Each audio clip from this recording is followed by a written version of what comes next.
પશુપાલકોને ન્યાય આપો, ન્યાય આપો. દૂધનો ભાવ ફેર, દૂધનો ભાવ ફેર, વધારે આપો, દૂધનો ભાવ ફેર, વધારે આપો, વધારે આપો. દૂધનો ભાવ ફેર. વધારે આપો. બંધ કરો ડુપ્લિકેટ દૂધ બંધ કરો, બંધ કરો.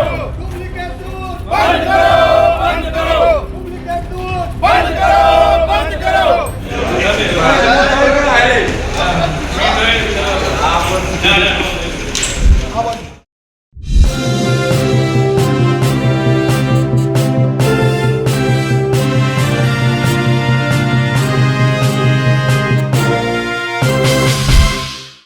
સુરેન્દ્રનગરમાં પશુપાલકોની જે માંગણી છે, જેમાં દૂધના ભાવ વધારાથી લઈને તમામ માંગણીઓ, તેને લઈને આમ આદમી પાર્ટીના નેતાઓએ એક રેલી કાઢી.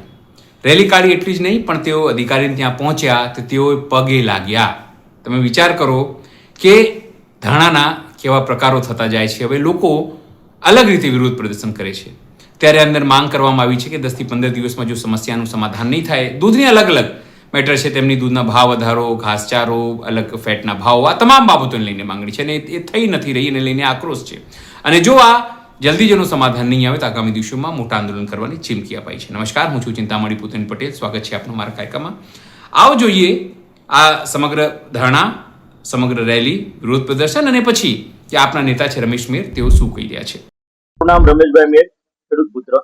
આજે સુરેન્દ્રનગર રજિસ્ટ્રાર કચેરી ખાતે અમે સમગ્ર સુરેન્દ્રનગરના જે પશુપાલક મિત્રો જે વર્ષોથી જે પડતર સમસ્યા છે અને જે ભાવ ફેર છે એના અનુસંધાને આજે રજિસ્ટ્રારને રજૂઆત કરવામાં આવી.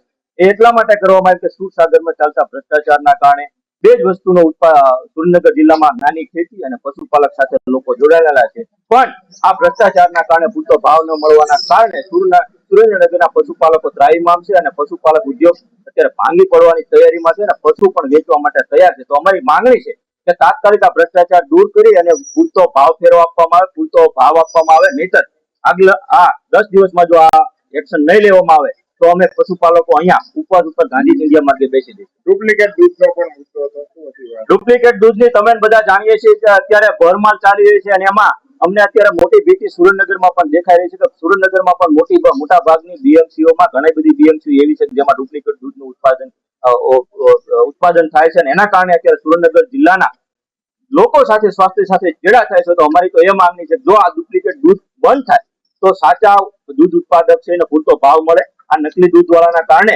અત્યારે પૂરતો ભાવ નથી મળતો. હું તો એ દૂધ ઉત્પાદકોને કહેવા માંગુ છું, નકલી દૂધ ઉત્પાદક બનાવતા અને એ બીએમસી વાળાને કહેવા માંગુ છું કે કેવા તમારે રૂપિયાની જરૂર છે, કેવી એવી તમારે ખોટ છે કે આવું ડુપ્લિકેટ દૂધ બનાવી અને કદાચ તમારા દીકરા નહીં પીતા હોય પણ તમારા બહેનના દીકરા દીકરીઓ, તમારા ભાણા ભાણીઓ આ દૂધ પીને કેન્સર થશે ને તારે તમને ખબર પડશે કે મેં હું ધંધો કર્યો. આ ધંધો તાત્કાલિક બંધ કરજો, નહીતર હવે પશુપાલક ઉત્પાદકો જાગી ગયા છે.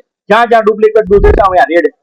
જે રીતે પશુપાલકોની વાતને લઈને આ રેલી થઈ, વિરોધ પ્રદર્શન થયો, તેને આપ શું વિચારો છો જરૂરથી મારા કોમેન્ટ બોક્સમાં કોમેન્ટ કરજો. એ સિવાય અમારી યુટ્યુબ ચેનલ લાઈક કરો, સબસ્ક્રાઇબ કરો, બેલ આઇકન દબાવો. સાથે અમારા નવા ઇન્સ્ટા પેજ અને ફેસબુક પેજને પણ તમે લાઈક કરો, શેર કરો અને ફોલો કરો. અત્યાર માટે બસ આટલું જ. નમસ્કાર.